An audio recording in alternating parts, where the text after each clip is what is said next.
Good morning guys, welcome છે તમારો એક નવા વ્લોગમાં. તો અમે જઈએ છીએ જરાક બહાર ફરવા માટે. રીકિન ક્યાં ચાલ્યા આપણે? બાબા અમે લોકો બાબા રીકીની પાસે બાબા જતા છે. તો કાં જઈએ છીએ એવું તમને ત્યાં પહોંચીને બતાવીશ કે અમે લોકો કાં જતા છે આજે. એટલી ઉતાવળ આવે છે ને, બાબા બાબા બાબા. પહેલા બાય કરી દે, પહેલા બાય કરી દે.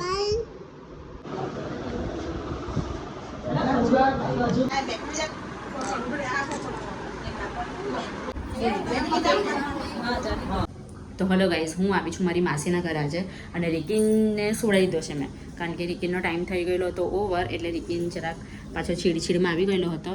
ને આ હું ઘરના કપડાં લાવી હતી, મને બહુ અનકમ્ફર્ટેબલ લાગતું હતું પેલા ડ્રેસમાં, કારણ કે હું બહુ ડ્રેસ પહેરતી નથી ને, આમાં જ વધારે આ જ આઉટફિટમાં હું રહું છું.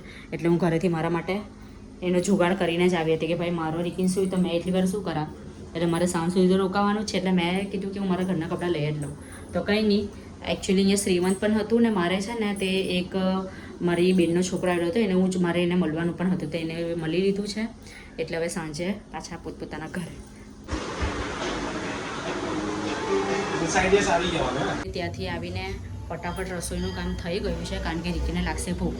એટલે મેં વિચાર્યું કે પહેલાં મારે રસોઈનું કામ પતાવું. તો મારો રિકીને, કેમ કે મારા રિકીને છે ને હું 7 વાગે એટલે ખવડાવી દઉં છું. એટલે કે એને 7 વાગે ખવડાવવા બેસું ને તો એ ભાઈ 8 વાગ્યા સુધી એનું ડિનર થઈ જાય. એટલે મારે ફટાફટ પહેલાં મેં રસોઈ કરી, એને મારા સાસુ બહાર રમવા લઈ ગયા છે. અને અત્યારે અમે લોકો સૈયારા મૂવી જોઈએ છે. તો અત્યારે મૂવી ટાઈમ ચાલુ રહ્યો છે અમારો.